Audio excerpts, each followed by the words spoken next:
In the hollowed resonance of the basalt nave, where the silence of centuries gathers like dust upon the golden leaf of the reredos, a single voice begins to weave the ancient thread of a monophonic prayer, rising from the throat of the cloister as a thin pillar of frankincense ascending toward the unseen vaulting of the sky. This is the breath of the stone made audible, the linear path of the news, tracing the contours of a soul that has long since surrendered its own will to the cadence of the eternal word. Alma Redemptoris. Mater. The syllables fall like heavy drops of crystalline honey into the chalice of the evening air, echoing the longing of a world that stumbles in the twilight of its own frailty, seeking the luminous threshold where the divine and the human first met, in the mystery of a virgin's fiat. The chant is not merely a song, but a physical architecture of sound, a wall of protection built from the vibrating air to shield the vulnerable heart from the arrows of the noonday devil and the creeping shadows of the labyrinthine night. As the single line of the cantor expands into the multi-layered architecture of the Catholic choir, the polyphony becomes a celestial forest, where every voice is a branch reaching for the unreachable light of the morning star. The harmony swells with the density of 1,000 prayers offered in the secret chambers of the catacombs, and the soaring heights of the Gothic spires, creating a tapestry of sound that wraps around the faithful like the indigo mantle of the Queen of Heaven. O loving Mother of the Redeemer, thou who remainest the open gate of the kingdom through which the King of Glory passed into the dust of our mortality, stay thou near us as we navigate the treacherous currents of the falling world. We seek the shadow of thy protection, not as those who fear the light, but as those who recognize that thy presence is the very refraction of the light of lights, softened by the prism of thy maternal grace. Beneath the arched ribs of the cathedral, the choir breathes as one, lungs expanding with the spirit that once hovered over the primordial waters. And in this collective respiration, we find the sanctuary that no earthly kingdom can provide. The music is a shield of hammered silver, polished by the repetition of 1,000,000 Ave Marias, a bulwark against the discord of the age, where the sacred is often trampled by the profane.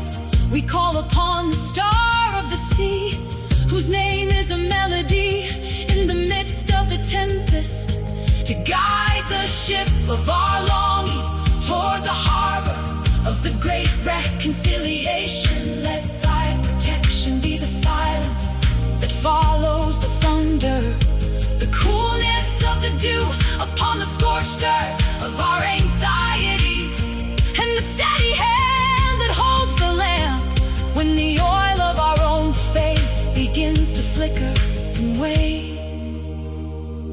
In the rising and falling of the melismatic phrases, we hear the rhythm of the tides and the beating of a heart that once sheltered the creator of the universe within its rhythmic walls.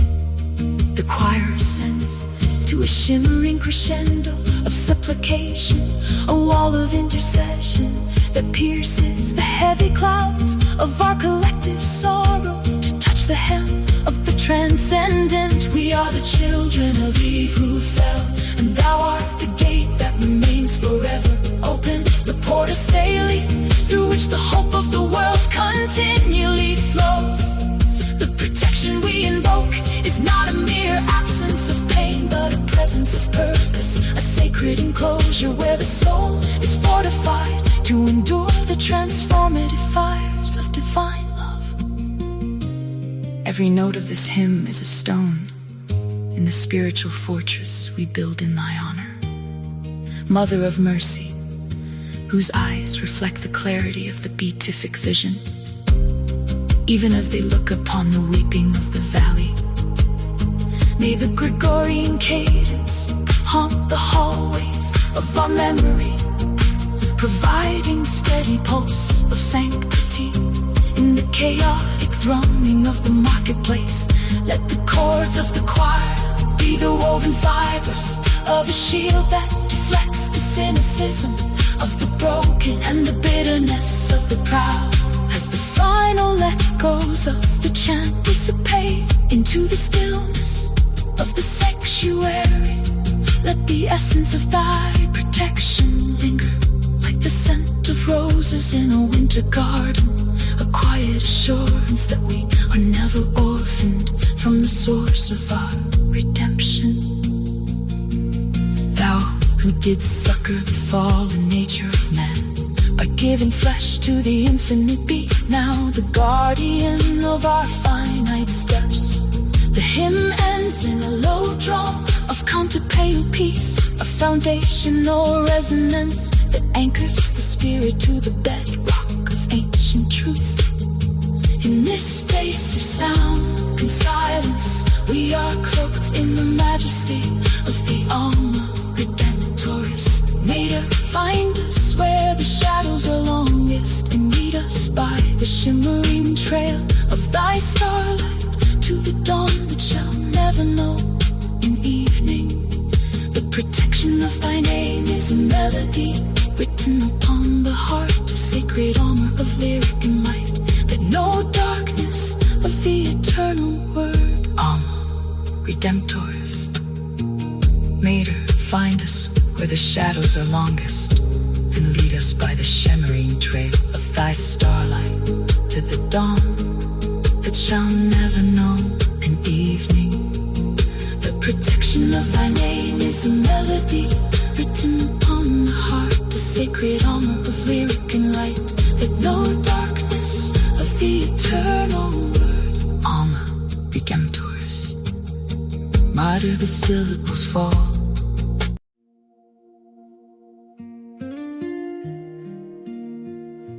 In the hollow of the hill, where the cedar drinks the sun in silence, two gray-clad figures walk the periphery of a promise long deferred, their footprints filling with the fine red dust of a kingdom that had forgotten how to bloom.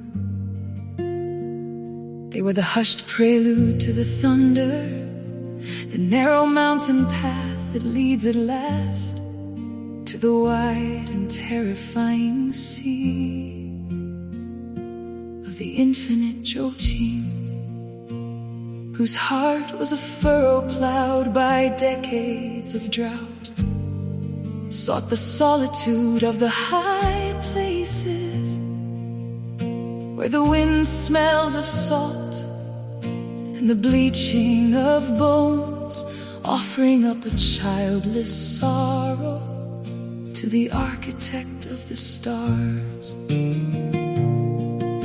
He carried the weight of a lineage that seemed to end in his own marrow, a branch of Jesse that refused to yield its green, standing amidst his flocks while the sky remained a sheet of hammered brass. His prayers were not the loud clamor of the marketplace, but the slow rhythmic grinding of stone upon stone, a patience that had outlived the youthful fire of desire and settled into the steady aching embers of a holy resignation. He was the quiet sentinel at the gate of a mystery, he could not yet name, guarding the silence of a house that echoed only with the ghost of a daughter's laughter. And in the secluded garden, where the terebinth casts a shade like spilled wine, watch the sparrows weave their nests with a grief that was both sharp and sacred. Her womb was a cathedral of silver and shadow, a vessel waiting for a drop of the uncreated light. Yet the years had passed over her like dry leaves over a threshold.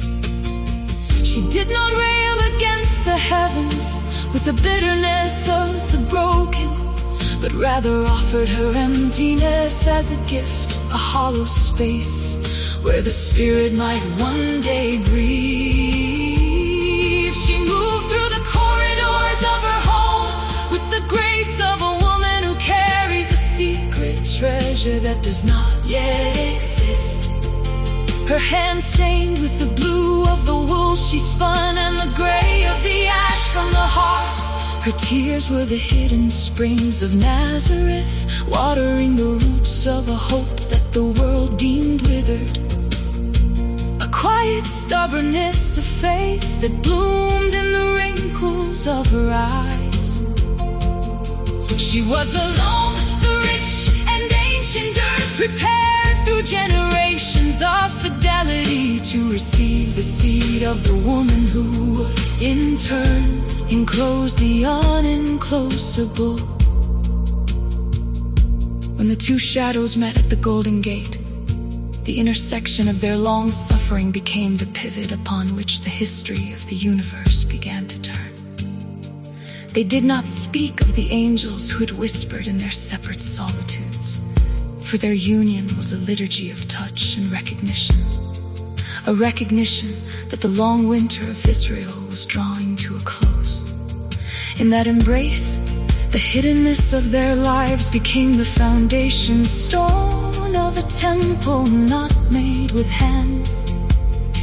They were the chosen cultivators of the rose of Sharon, the humble gardeners of the new Eve, tasked with the impossible weight of nurturing the one who would nurture the light. Theirs was the labor of teaching the Mother of God how to walk upon the dust she had helped create, of guiding her tongue to speak the holy names that had echoed in the void before the first dawn. They were the first to see the morning star rising in the eyes of a child, the first to hold the hand that would one day hold the weight of a broken world beneath the shadow of a cross. Within the small stone rooms of their dwelling, the atmosphere was thick with the scent of dried herbs and the fragrance of a purity that the world had never known. They raised her not with the pride of those who have birthed a queen, but with the trembling reverence of those who serve at an altar. Joachim showed her the stars and spoke of the ancient covenants. His voice, the low rumble of the mountains he had traversed in his exile, and taught her the rhythm of the loom and the cadence of the songs, her fingers guiding the small hands of the child through the patterns of the law and the prophecies. They were the invisible architecture of the incarnation, the scaffolding that supported the construction of the tabernacle. Every word they spoke to her was a brick in the wall of her soul. Every gesture of love, a stitch in the garment of her grace. They raised the Mother of Grace in the shadow of the ordinary, hallowing the mundane with the intensity of their quiet devotion, never seeking the spotlight of the coming glory. When their work was done, they faded back into the golden haze of the past, like the morning mist that vanishes when the sun ascends the zenith. They They are the hidden saints, the patron of the quiet corner, and the unspoken sacrifice, whose names are carved into the very lintels of the house of God. They did not witness the Annunciation or the birth in the stable, nor did they stand on the hill of the skull to see the fruit of their labor offered for the life of the world. They died in the twilight of the old era, their eyes fixed on the horizon, where the first streaks of the new day were just beginning to bleed through the grave. They left behind no monuments of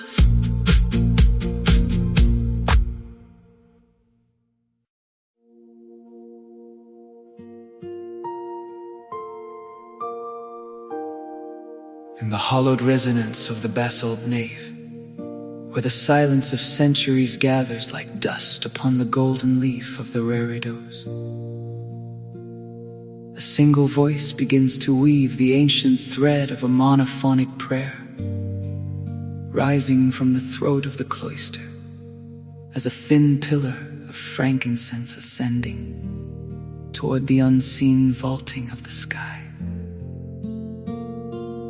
This is the breath of the stone made audible, the linear path of the neumes tracing the contours of a soul that has long since surrendered its own will to the cadence of the eternal word.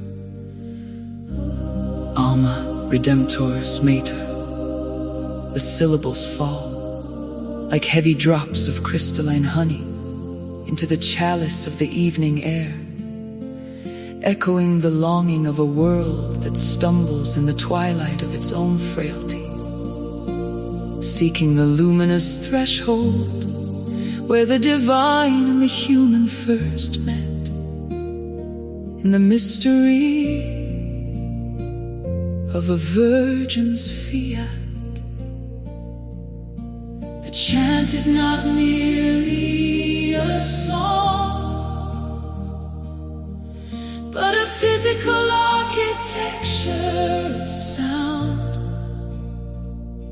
a wall of protection built from the vibrating air, to shield the vulnerable heart from the arrows of the noonday devil and the creeping shadows of the labyrinthine night. As the single line of the cantor expands into the multi-layered architecture of the Catholic choir, the polyphony becomes a celestial forest, where every voice is a branch reaching for the unreachable light of the morning star. The harmony swells with the density of 1,000 prayers offered in the secret chambers of the catacombs and the soaring heights of the Gothic spires, creating a tapestry of sound that wraps around the faithful like the indigo mantle of the Queen of Heaven. O loving Mother of the Redeemer, thou who remainest the open gate of the kingdom, through which the King of Glory passed into the dust of our mortality, stay down near us as we navigate the treacherous currents of the falling world. We seek the shadow of thy protection, not as those who fear the light, but as those who recognize that thy presence is the very refraction of the light of lights, softened by the prism of thy maternal grace. Beneath the arched ribs of the cathedral, the choir breathes as one, lungs expanding with the spirit that once hovered over the primordial waters. And in this collective respiration, we find the sanctuary that no earthly kingdom can provide. The music is a shield of hammered silver, polished by the repetition of 1,000,000 Ave Marias, a bulwark against the discord of the age, where the sacred is often trampled by the profane, we call upon the star of the sea, whose name is a melody, in the midst of the tempest, to guide the ship of our longing toward the harbor of the great reconciliation.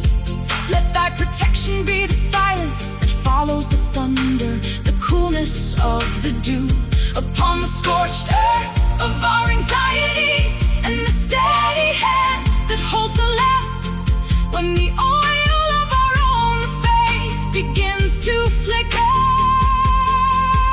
and wane. In the rising and falling of the melismatic phrases, we hear the rhythm of the tides and the beating of a heart that once sheltered the creator of the universe within its rhythmic walls. The choir ascends to a shimmering crescendo of supplication, a wall of intercession that pierces the heavy clouds of our collective sorrow. To touch the hem of the transcendent, we are the children of Eve who fell, and thou art the gate that remains forever. Open the porta saeli, through which the hope of the world continually flows. The protection we invoke is not a mere absence of pain, but a presence of purpose, a sacred enclosure where the soul is fortified to endure the transformative fires of divine love. Every note of this hymn is a stone in the spiritual fortress we build in thy honor, Mother of Mercy, whose eyes reflect the clarity of the beatific vision, even as they look upon the weeping of the valley. May the Gregorian cadence haunt the hallways of our memory, providing a steady pulse of sanctity in the chaotic thrumming of the marketplace. Let the chords of the choir be the woven fibers of a shield that deflects the cynicism of the broken and the bitterness of the proud, as the final echoes of the chant dissipate into the stillness of the sanctuary. Let the essence of thy protection linger like the scent of roses in a winter garden, a quiet assurance that we are never orphaned from the source of our redemption. Thou who didst succor the fallen nature of man by giving flesh to the infinite be, now the guardian of our finite steps. The hymn ends in a low drone of contemplated peace, a foundational resonance that anchors the spirit to the bedrock of ancient truth. In the space of sound and silence, we are cloaked in the majesty of the Alma Redemptoris Mater. Find us where the shadows are longest, and lead us by the shimmering trail of thy starlight to the dawn that shall never know an evening. The protection of thy name is a melody written upon the heart, a sacred honor of lyric and light that no darkness. The amber light of 7 o'clock descends through the clerestory glass, casting long and leaning shadows across the well-worn oak of the pews, where the faithful gather in the hushed gravity of the Lord's day's end. There is a specific scent to this hour, a mixture of extinguished beeswax, the faint metallic tang of the thuribal's lingering ghost, and the damp wool of coats worn by those who seek a final sanctuary before the secular week begins its relentless march. The choir stands in the loft, their breath a collective petition, preparing to weave the melodies of Magargil and the ancient echoes of the servant's heart into a tapestry that's the silence of the sanctuary with the noise of the world outside. Here, the rosary is not merely a string of beads, but a rhythmic pulse, a tactile map of sorrows and glories that we trace with calloused thumbs, seeking the mother's hand in the gathering twilight of the nave. Will you permit the bending of the knee to be more than a ritual motion, a true descent into the dust where the feet of the weary rest, heavy with the grime of the road in this late hour? The Sunday 7 p.m. choir sings not for the applause of the crowd, but for the solace of the broken, their voices lifting the heavy weight of the servant song, as if it were a shared mantle of indigo silk. We are pilgrims of the evening, travelers who find our home in the cadence of a brother's voice and the steady resonance of a sister's prayer, understanding that to lead is to follow, and to possess, to surrender everything at the foot of the cross. The music swells, rising like incense toward the vaulted ceiling, carrying the names of the forgotten and the burdens of the heavy laden into the heart of the Immaculate, who stood beneath the wood of sacrifice with the silent, piercing grace. Between the decades of the rosary, the silence breathes a profound and hollow space, where the spirit of Mary's feet takes root in the marrow of our bones, asking if we too can say yes to the unknown and the arduous. The hymn is over the chasm of our own selfishness, a structural grace that demands we look into the eyes of the stranger and see the reflection of the Christ who washed the feet of those who would soon desert him. It is a song of radical hospitality, a liturgical embrace that defies the cold indifference of the city streets, murmuring just beyond the heavy bronze doors of the narthex. We sing of being the light for one another, not a blinding glare of judgment, but the soft, flickering glow of a votive candle that guides a stumbling footstep through the thicket of a Tuesday's despair or a Wednesday's loneliness. The 7 p.m. choir understands the exhaustion of the laborer and the quiet desperation of the seeker, for they too have navigated the complexities of the passing week and bring their fatigue as an offering to the altar. Their harmony is an architecture of mercy, built note by note upon the foundation of Magarjo's vision, where the servant is the master of love and the master is the servant of all.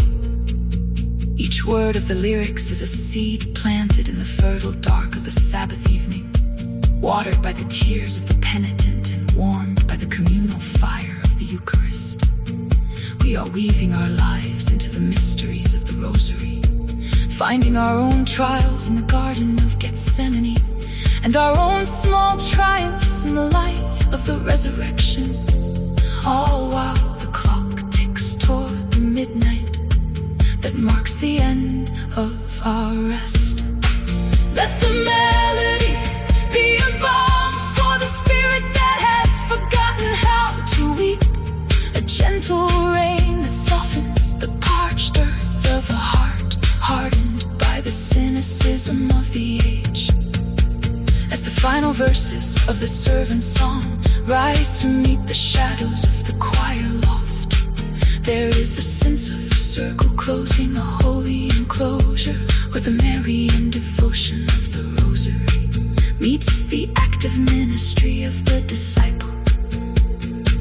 We are being sent forth, not as individuals isolated in our own concerns, but as a body knitted together by the recurring themes of grace,